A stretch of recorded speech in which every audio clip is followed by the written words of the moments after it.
ડીસામાં ધારાસભ્ય શશિકાંતભાઈ પંડ્યા પર હુમલાની ઘટના. ચૂંટણીના દિવસે લઘુમતી સમાજના 5 થી 10,000 લોકોના ટોળાએ હુમલો કર્યો હતો. પંચ વડે હુમલો કરી ગાડીને ગોવા પાડ્યા, જાનથી મારી નાખવાની કોશિશ. ગાડી ચાલકની સમય સૂચકતાથી જાનહાનિ ટળી. ધારાસભ્ય શશિકાંત પંડ્યાએ ટોળા સામે ફરિયાદ કરી.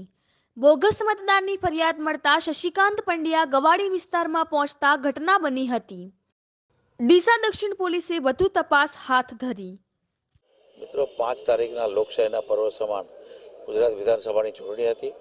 ડીસાના જનપ્રતિનિધિ તરીકે, ધારાસભ્ય તરીકે અને ડીસા વિધાનસભાના ચૂંટણી ઇન્ચાર્જ અને વાલી તરીકે મારી નૈતિક જવાબદારી બને છે કે ચૂંટણી શાંતિપૂર્વક યોજાય અને ભારતીય જનતા પાર્ટીના કાર્યકર્તા તરીકે પણ મારી જવાબદારી બને છે કોઈ કાર્યકર્તાની ફરિયાદ આવે તો તાત્કાલિક અસરથી એનો નિકાલ કરું.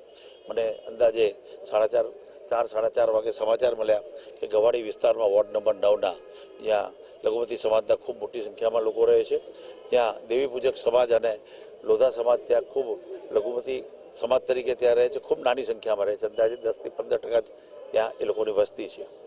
એ લોકો દ્વારા સમાચાર મળ્યા કે અહીંયા બોગસ મતદાન થઈ રહ્યું છે અને મતદાન કરવાનો અમારો હક છે લેવામાં આવી રહ્યો છે. તો તાત્કાલિક અસરથી હું મારા પાર્ટીના અધ્યક્ષ પ્રતિકભાઈ પડિયાર મારા કમાન્ડો સાથે ત્યાં પહોંચી અપીલ કરી શાંતિપૂર્વક મતદાન થાય, બોગસ મતદાન ન થાય એ માટેના મેં ત્યાં અપીલ કરી હતી. અચાનક ત્યાં મતદાન મથક નજીક મારા ઉપર 5 થી 10,000 લઘુમતી સમાજના ટોળાએ હિંચકારો હુમલો કર્યો. મને જાનથી મારી નાખવાની કોશિશ કરી છે, મારી ગાડી પલટાવી નાખવાની કોશિશ કરી છે અને ત્યાંથી નીકળતા મારી ગાડીને ઘેરી લીધી હતી. ગાડી ઉપર સ્ટીલના પંચ મારીને તમે જોઈ શકો છો કેટલા બધા ખાડાઓ પડ્યા છે. ગાડીના સ્ટીલના ઉપર જો આટલા ખાડાઓ એ લોકો પાડી શકતા હોય તો તમે આપ પણ સમજી શકો છો કે આ લોકો કયા સ્ટેજે જઈ શકે છે અને કયા સ્ટેજે નથી જઈ શકતા. માટે તાત્કાલિક અસરથી હું ત્યાં નીકળ્યો છું એમ મારા સારથીના કારણે.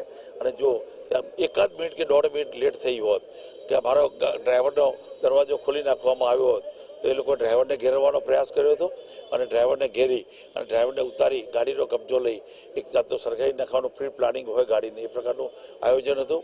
પરંતુ હિન્દુ સમાજના આશીર્વાદ અને ભગવાનના આશીર્વાદના કારણે હું બચી ગયો છું અને મને લાગ્યું કે મારા ઉપર આ પ્રકારનો જીવલેણ હુમલો થયો છે તો મારે પોલીસ કાયદો અને